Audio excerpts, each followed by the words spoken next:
Jadi satu rumah berkorban satu itu sudah cukup. Kalau mau lebih satu ya monggo kalau punya kelapangan rezeki. Tapi prinsipnya satu sudah cukup dan pahalanya mencukupi untuk seluruh anggota keluarga. Nanti bisa dibuka di Fatwa Lajnah Daimah.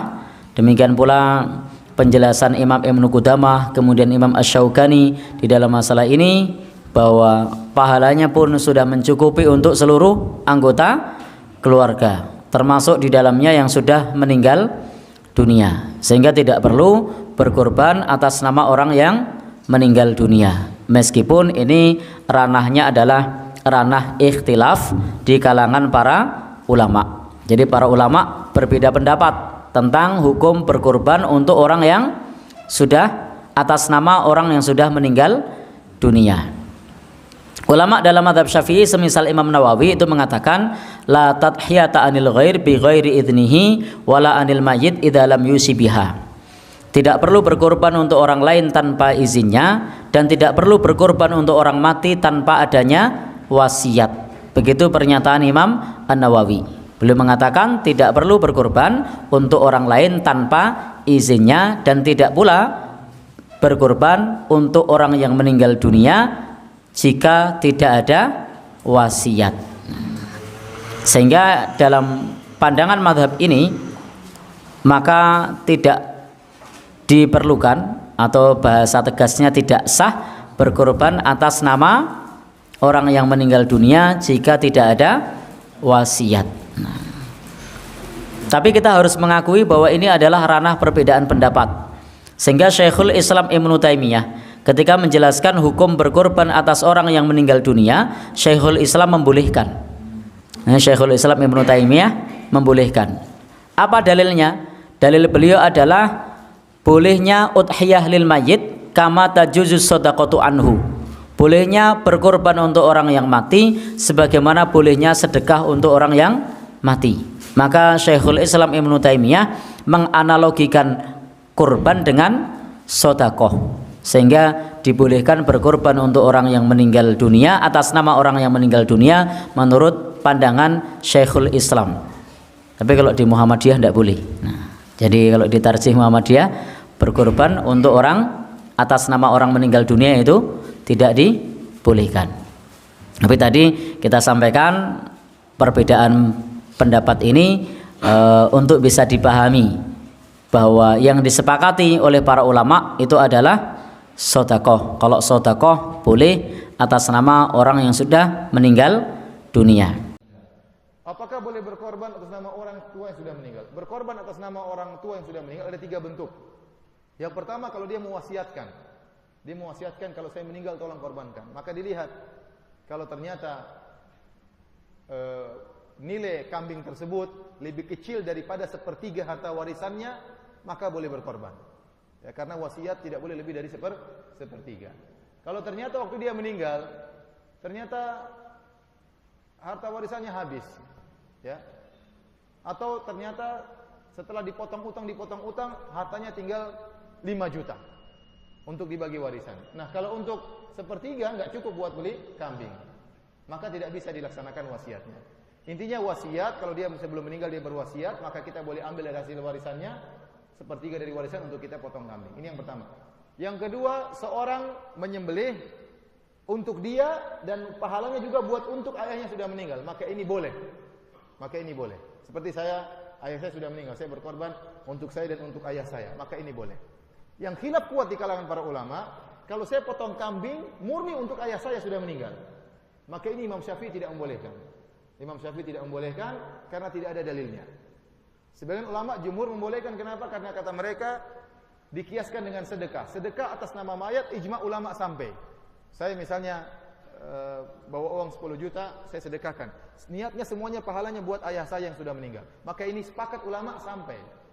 Maka mereka yang bolehkan mengkiaskan dengan sedekah. Kalau sedekah atas nama mayat boleh, demikian juga sembelih atas nama mayat juga boleh. Tetapi Imam Syafi'i menyelisih. Kata Imam Syafi'i tidak. Sedekah berbeda, ibadah menyembelih berbeda. Maka tidak boleh dikiaskan. Oleh karenanya menyembelih murni untuk orang meninggal, kambingnya full untuk orang meninggal, tidak boleh kata Imam Syafi'i. Tetapi kalau untuk kita, pahalanya kita share juga kepada ayah kita yang sudah meninggal, maka ini boleh. Maka saya bilang yang lebih hati-hati, ini penting khilaf ya. Imam Syafi'i mengatakan tidak boleh. Dan kita kebanyakan bermadzhab Syafi'i. Saya katakan lebih hati-hati kita niatkan untuk kita dan pahalanya juga buat orang tua. Wallahu a'lam bishawab. Pak Ustaz, saya mau tanya, kalau kurban buat orang yang masih hidup, apa ini? Korban buat orang yang masih hidup, orang yang sudah meninggal atau buat diri sendiri, ada dalilnya tidak? Kita kurban atas nama Nabi, boleh tidak Pak Ustaz? Jadi tentu pendapat ulama tentang masalah sampaikah pahala kurban untuk orang yang sudah meninggal, khilaf di antara ulama. Beranjak daripada hadis Nabi, waktu beliau menyembelih, beliau mengatakan ini untukku dan umatku yang belum menyembelih. Dari hadis inilah berselisih pendapat ulama. Ada yang mengatakan yang dimaksud di sini, yang mengatakan tidak ada lagi pahala sembelihan untuk orang mati, beranjak daripada hadis ini juga. Mereka mengatakan yang dimaksud oleh Nabi SAW adalah umatnya yang masih hidup, yang tidak sempat menyembelih.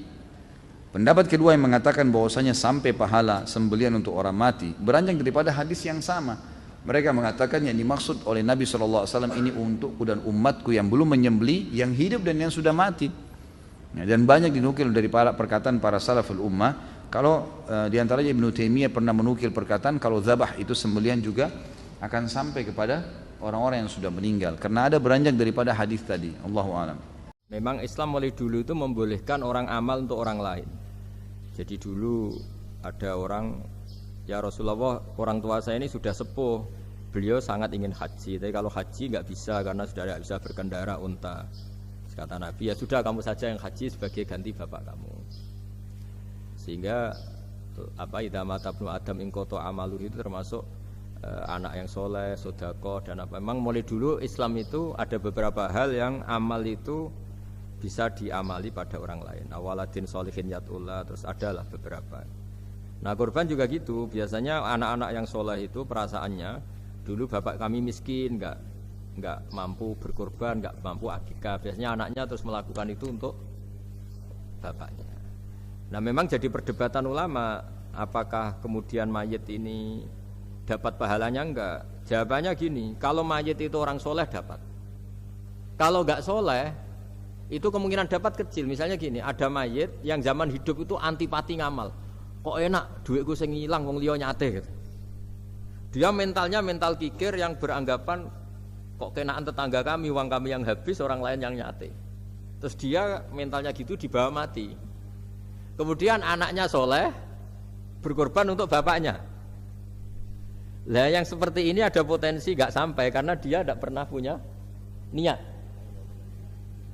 Itu beda dengan orang yang zaman hidup memang ingin korban, cuma secara ekonomi enggak mampu. Makanya pentingnya innamal a'malu binniyat itu di situ. Amal itu terserah niat. Dalam banyak sarah, ya sarah itu penjelasan yang rinci, itu dijelaskan. Kenapa orang mukmin masuk surga selama-lamanya padahal dia jadi mukmin hanya 80 tahun. Misalnya kita hidup di dunia kan rata-rata 80 tahun. Karena dia berkomitmen andikan hidup 1000 tahun juga tetap mukmin, andikan hidup 2000 tahun ya tetap mukmin, tetap sholat.